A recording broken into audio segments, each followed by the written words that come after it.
आज आपण या व्हिडिओमध्ये उद्यापासून म्हणजेच 1 एप्रिल पासून काही महत्त्वाच्या नियमांमध्ये मोठे बदल होणार आहेत, ज्याचा थेट परिणाम तुमच्या खिशावर देखील पडू शकतो। त्याबद्दलची संपूर्ण व सविस्तरपणे माहिती देणार आहोत। तरीही आपण हा महत्त्वाचा व्हिडिओ शेवटपर्यंत पहा मित्रांनो। चालू आर्थिक वर्ष आज संपणार असून उद्या 1 एप्रिल 2026 पासून नवीन आर्थिक वर्ष सुरू होणार आहे। मार्च महिन्याचा आजचा शेवटचा दिवस असून उद्यापासून म्हणजेच नवीन आर्थिक वर्षापासून सर्वसामान्य जनतेच्या दैनंदिन जीवनावर परिणाम करणारे अनेक महत्त्वाचे नियम बदलणार आहेत, ज्याचा थेट परिणाम सर्वसामान्यांच्या खिशावर होणार आहे। उद्या बुधवार 1 एप्रिल पासून लागू होणारे नवीन नियम सर्वांसाठी जाणून घेणे अत्यंत आवश्यक आहेत। चला तर मग जाणून घेऊया उद्या 1 तारखेपासून कोणते बदल होणार आहेत। नंबर 1, उद्या 1 तारखेपासून ऑनलाईन पेमेंटचे नियम बदलणार। भारतीय रिझर्व्ह बँकेने म्हणजेच RBI ने दररोज होणाऱ्या पैशांसंबंधित फसवणूक रोखण्यासाठी नवीन नियम लागू करण्याचा निर्णय घेतला आहे। जर तुम्ही UPI, डेबिट, क्रेडिट कार्ड किंवा वॉलेटचा वापर करत असाल तर तुम्हाला या नवीन नियमाबद्दल माहित असणे आवश्यक आहे। रिझर्व्ह बँक ऑफ इंडियाने उद्या 1 एप्रिल 2026 पासून सर्व डिजिटल व्यवहारांसाठी 2 फॅक्टर ऑथेंटिकेशन बंधनकारक केले आहे। सोप्या व सरळ भाषेत सांगायचे झाल्यास आता फक्त OTPच्या आधारावर पेमेंट होणार नाही, तर तुम्हाला 2 वेगळ्या पद्धतीने आपली ओळख व्हेरीफाय करावी लागणार आहे। आता 1 तारखेपासून ऑनलाईन व्यवहारांसाठी केवळ OTP पुरेसा नाही, तर प्रत्येक व्यवहारांसाठी किमान 2 पडताळणी पद्धत वापरावी लागणार आहे। पिन, पासवर्ड, बायोमेट्रिक्स किंवा टोकन या बाबींचा समावेश त्यात असू शकतो। अधिक सुरक्षेसाठी आता पिन, बायोमेट्रिक, फिंगरप्रिंट किंवा डिव्हाइस व्हेरिफिकेशन अनिवार्य असेल।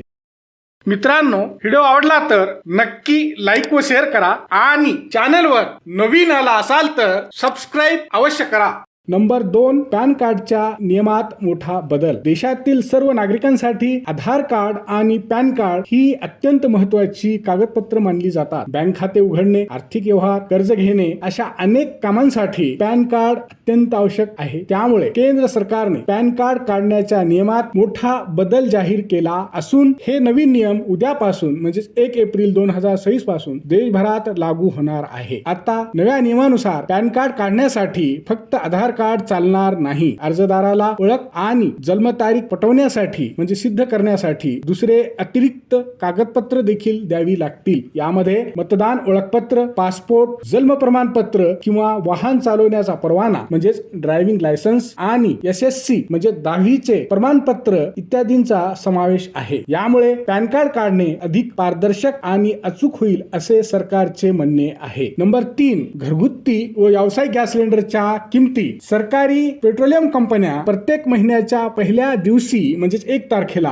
गॅस सिलेंडरच्या नवीन किमती जाहीर करतात। उद्या बुधवार 1 एप्रिल 2026 रोजी देखील घरगुती आणि व्यावसायिक गॅस सिलेंडरच्या नवीन किमती जाहीर होणार आहेत। याच महिन्यात 7 मार्च रोजी 14.2 किलोच्या घरगुती गॅस सिलेंडरच्या किमतीत 60 रुपयांची वाढ करण्यात आली होती, तर व्यावसायिक गॅस सिलेंडरच्या किमतीत तब्बल 115 रुपयांची वाढ करण्यात आली होती। आता उद्या 1 तारखेला गॅस ग्राहकांना सरकारी तेल कंपन्या पुन्हा एकदा झटका देतात किंवा दिलासा देतात याकडे सर्वांचेच लक्ष लागून राहिले आहे। हा व्हिडिओ शेवटपर्यंत पाहिल्याबद्दल आपल्या सर्वांचे अगदी मनापासून आभार। खूप खूप धन्यवाद। जय महाराष्ट्र।